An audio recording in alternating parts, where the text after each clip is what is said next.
మన జాతీయ స్థాయిలో ప్రధానంగా రాష్ట్రంలో కూడా గ్రామీణ ప్రాంతంలో ఏవైనా అభివృద్ధి కార్యక్రమాలు జరుగుతున్నావని చెప్పారంటే అవి కేవలం మహాత్మా గాంధీ జాతీయ గ్రామీణ ఉపాధి హామీ పథకం ద్వారా చెప్పక తప్పదని చెప్పండి.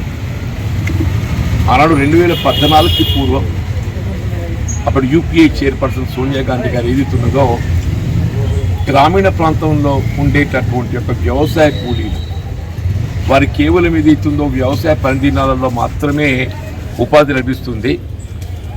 వ్యవసాయ పరిదినాలు లేని సమయం లోపల ఏదైతున్నదో వారి ఉపాధికి వారికి ఇబ్బంది కలుగుతుందనే ఒక భావనతోని ఇవాళ గ్రామ స్థాయిలో నిరుపేద వర్గాలనే కాదు ఎవరైనా కానీ చెప్పంటున్నాను నేను, ఒకసారి మనం గ్రామ పంచాయతీలో పేరు నమోదు చేసుకుంటే వారికి జాబ్ కార్డు జారీ చేయబడి వాళ్ళ ఒక వారంలోపు ఏదైతే వాళ్ళు చూపేట ఒక బాధ్యత ప్రభుత్వంపై ఉండే విధంగా ఈ చట్టాన్ని రూపొందించడం జరిగింది.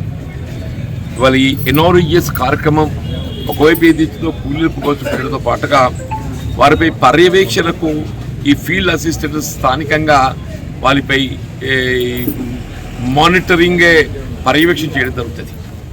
ఇప్పుడు ఫీల్డ్ అసిస్టెంట్స్కి సంబంధించి తెలంగాణ రాష్ట్రం ఏర్పడినప్పటి నుండి కూడా వివిధ కారణాలతో ఎక్కడైతే ఫీల్డ్ అసిస్టెంట్స్ పోస్టులు ఖాళీ ఏర్పడడం జరిగిందో వాటిని భర్తీ చేసుకునే అవకాశం ఉండే. ఇప్పుడు ఫీల్డ్ అసిస్టెంట్స్కు చెల్లించబడేటువంటి ఒక వేత భత్యాలు ఏదైతున్నదో మన కేంద్ర ప్రభుత్వం పొందేటట్టు ఒక అవకాశం ఉన్నది.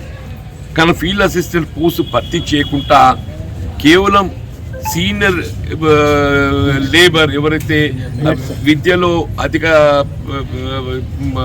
ఎక్కువ చదువుకున్న వాళ్ళు ఉంటారో వాళ్ళు మేట్గా గుర్తించి ఆ మేట్ ద్వారానే ఫీల్డ్ అసిస్టెంట్ యొక్క సేవలను పొందడం జరుగుతుంది. దీంతో ఏదైతుందో మనం ఆశించిన మేరకు పనుల పర్యవేక్షణ చేపట్టడం జరగలేదు. అలా వాస్తవంగా వల్ల రాష్ట్రంలో గత ప్రభుత్వం అమలు తలపెట్టినటువంటి ఒక ఏ కార్యక్రమం ఇవన్నీ మీకు హరితహారంకి వెళ్ళి చెప్పంటున్నాం.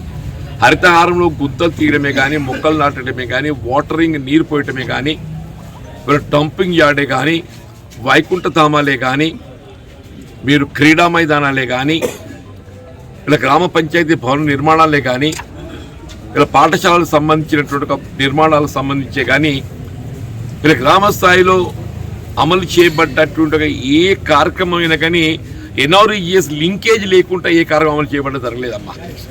అంటే ఇవాళ నిజంగా ఎన్ఆర్ఈఎస్ అనేది ఇంత గొప్ప కార్యక్రమం కదని చెప్పంటే ఎవరు కూడా ఊహించరు. ఒకటి ఏదైతుందో ఉద్యోగ భద్రత, ఇలా చదువుకున్నోనికి ఉద్యోగ అవకాశం ఉందో లేదో తెలియదు కానీ గ్రామీణ ప్రాంతంలో ఉండేటటువంటి ఒక విద్యావంతులు కూడా ఇందులో పేరు నమోదు చేసుకుంటుండ్రు.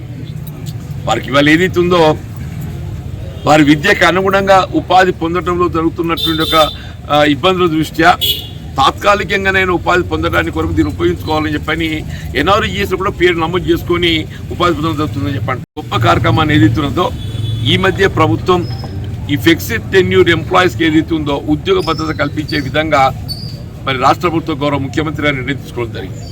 మరి ఏ విధంగా అయితే ఫిక్స్డ్ టెన్యూర్ ఎంప్లాయీస్కు ఉద్యోగ భద్రత కల్పించడం జరిగిందో ఈ ఫీల్డ్ అసిస్టెంట్స్కి సంబంధించి కూడా ఇలా ఏ విధంగా మేడ్స్ను ఫీల్డ్ అసిస్టెంట్స్గా గుర్తింపు చేయడంతో పాటుగా ఫీల్డ్ అసిస్టెంట్స్గా సేవలు అందిస్తున్నటువంటి వారి యొక్క మెరిట్ ప్రాతిపదికన వారు కూడా ఈ ఫిక్స్డ్ టెన్యూర్ ఎంప్లాయీస్కి ఏదైతే గుర్తింపు చేసి ఉద్యోగ భద్రత కల్పింప చేయడానికి నేను తప్పకుండా ఈ అంశాన్ని రాష్ట్ర ప్రభుత్వ గౌరవ ముఖ్యమంత్రి తీసుకెళ్తాను. నేను ఎన్ఆర్ఈఎస్ కార్యక్రమాన్ని మీరు ఇంత చక్కగా నిర్వహింపజేస్తున్నందుకు నేను ఫీల్డ్ అసిస్టెంట్స్ అందరినీ కూడా నేను హృదయపూర్వకంగా అభినందిస్తున్నాను.